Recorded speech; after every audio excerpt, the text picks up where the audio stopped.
These days, many of us are caught wondering what the metaverse is.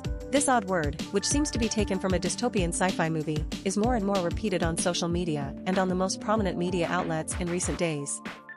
From the New York Times and Forbes to Twitter and Reddit, a lot of attention suddenly is dedicated to this particular subject. Although a lot is being said, few people have seen or experienced the actual metaverse.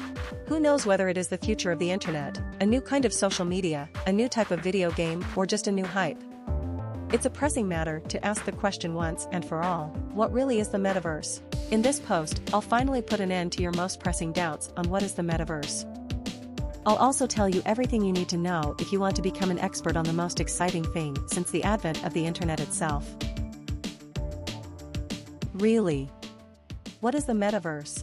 The metaverse is a network of 3D virtual realities that serves as a stage for a series of social and economic interactions. Due to its enhanced interactivity and immersion, the metaverse concept has a lot in common with video games. Because of this mixture, the metaverse is often described as the new internet or future social media. And there are the few who consider it to be just a new kind of video game.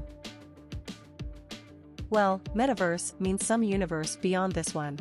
The Greek term meta means after, and it is widely found in many words in modern Western languages. The metaverse could be easily called cyberworld, and there's no particular reason it isn't. The term first appeared in the science fiction novel Snow Crash by Neil Stephenson. The book was published in the early 90s and talked about a virtual reality parallel to the real one. What is and what isn't the metaverse? Some sources describe the metaverse as a simulated digital environment or just a virtual reality platform. This simplistic definition leaves out the most essential traits of this new standard being built by our generation. If we were satisfied with the above definition, any virtual space since Tibia and Second Life could be considered a metaverse. Nonetheless, that was agreed to be false already. We're seeing something completely new, not a more sophisticated version of older virtual games. In its modern sense, the metaverse is not only a 3D virtual world to engage with one's social network. Most importantly, it aims to be a thriving, independent digital economy with its own digital goods, services, and currency. In the metaverse, users will be able to create, buy, and sell virtual goods. Not only will trade digital goods, but will use purely digital assets, such as Bitcoin and other cryptocurrencies. More of that discussion is further on.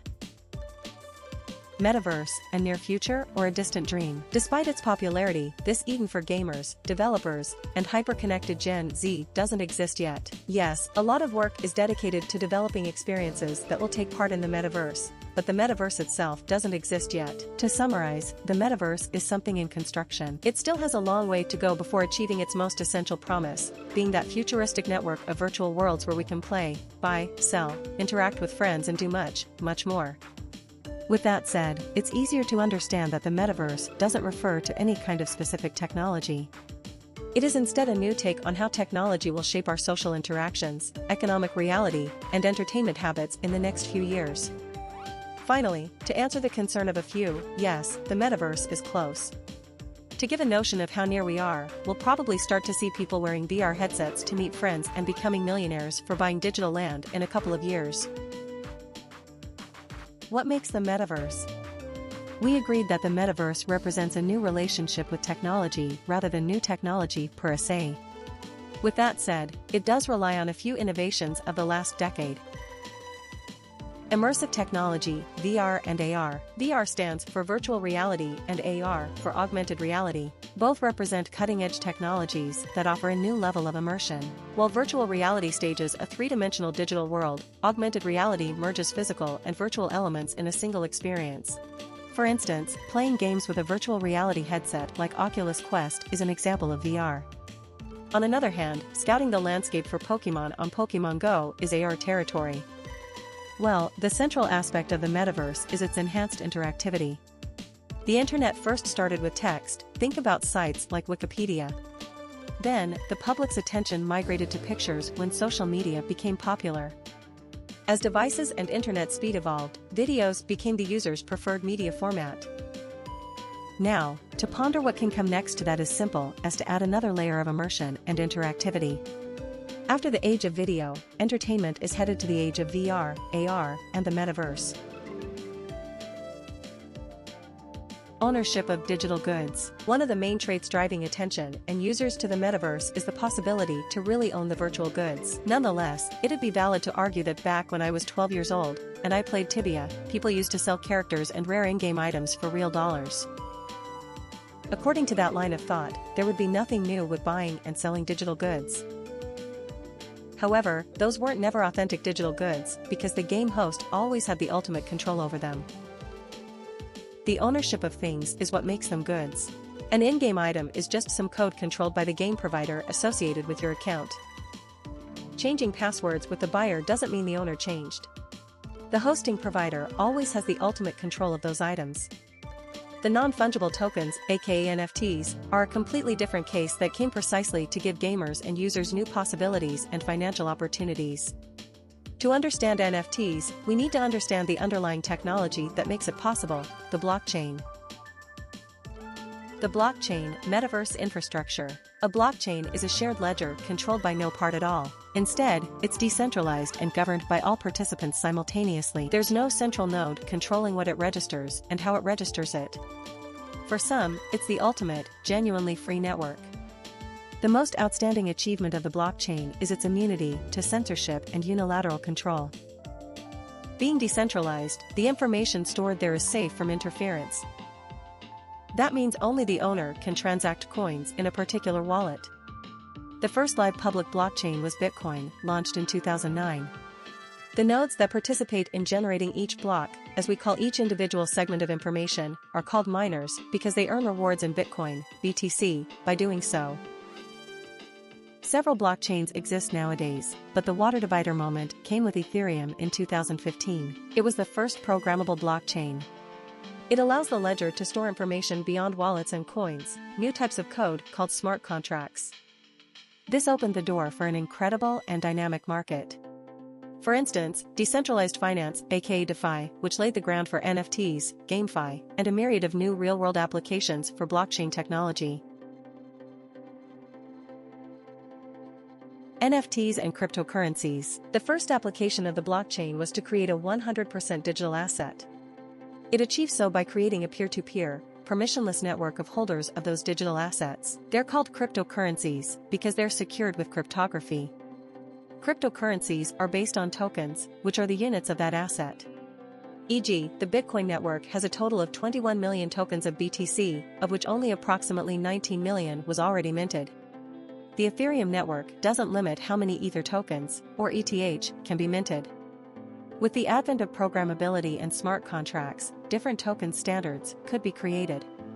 One of them is radically different from the cryptocurrencies as we know them, the NFTs or non-fungible tokens. The main difference between NFTs and crypto is fungibility, in simpler words, the fact that each NFT has a value of its own, not interchangeable with others even if they're the same kind of code. One Bitcoin is always equal to another Bitcoin. This is what it means to be fungible. NFTs are an essential part of the metaverse because this technology guarantees that each digital good can really be owned by the users. In the metaverse, in-game items and plots of land can be traded using any crypto marketplace. That means if you own land in Decentraland or in the sandbox, you're not limited to players. You can also sell it for collectors, investors, and crypto enthusiasts across the world even if they're not in the game. But above all, NFTs guarantee you're the actual owner of land and goods in the metaverse, even if it's a 100% virtual world. Who's building the metaverse? As you read this post, many different tech companies are building parts of the metaverse. To name a few, we have Mark Zuckerberg's Facebook, that rebranded to Meta, and Bill Gates' Microsoft.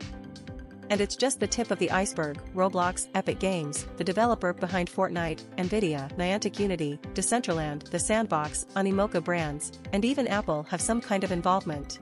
They're building the technologies laying ground to the metaverse. However, despite this multitude of efforts, there's no common understanding of what the metaverse should be.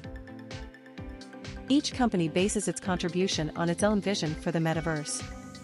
Game companies develop technologies that will help bring entertainment and video game consoles to the metaverse. Crypto startups build applications that will help the metaverse be decentralized, permissionless, and immune to censorship. In the meantime, Facebook, or Meta, is building new experiences to help the metaverse become the future social media. Microsoft, then, wants to use the virtual environment to offer business meetings, training, and productivity solutions. How to be a part of the metaverse. Until now, you can see how the metaverse is promising, dynamic, and exciting. This discussion doesn't answer, however, the most pressing question: how to be a part of it. In other words, how can you enjoy the opportunities opened by the metaverse today? Below, there are the best tips and directions to invest in metaverse coins, buy digital land, and more exciting opportunities. Join the metaverse and create your avatar. The first step to joining the metaverse is creating an avatar. In order to do that, a crypto wallet is required. This particular address will serve as your identification in the virtual world. A crypto wallet is an address in a blockchain. To join any metaverse platform requires a crypto wallet from the blockchain it is based on. For instance, Decentraland is based on Ethereum. To create an account and an avatar, an ETH address is required. The most popular Ethereum wallet is MetaMask. It offers an easy-to-use browser extension compatible with Google Chrome, Edge, Firefox, and Brave. So, do a quick research and choose your new world. Decentraland, The Sandbox, Illuvium, Blocktopia. Invest in metaverse coins and stocks. Now you have your avatar, and you're beholding the virtual landscapes of those new, fresh worlds. That experience is just the first step. You can become an investor in the metaverse. That means you can allocate your money into assets that will appreciate as the metaverse advances and progresses in adoption. To invest in the metaverse, you can do so in two main ways. Buy metaverse coins. Those coins are what we call utility or governance tokens. They're the digital tokens required to interact with the metaverse features and participate in the decentralized governance protocols. Buy metaverse stock. Buying the stocks of the companies developing the metaverse is a great way to add that variation to your portfolio. You'll need a traditional investment account to do so. To buy metaverse coins, you'll need that crypto wallet and probably an account in some centralized exchange, also called CEXs. With your independent crypto wallet, you can interact with decentralized exchanges, aka DEXs. Although slightly different to operate, in both CEXs and DEXs, metaverse coins and tokens are available for buying and selling. Buy digital land and NFTs. Like buying metaverse coins, you can purchase digital land and game items. NFTs, non-fungible tokens, can be bought and sold in centralized exchanges, peer-to-peer networks, and marketplaces like OpenSea, Rarible, and NBA Top Shot.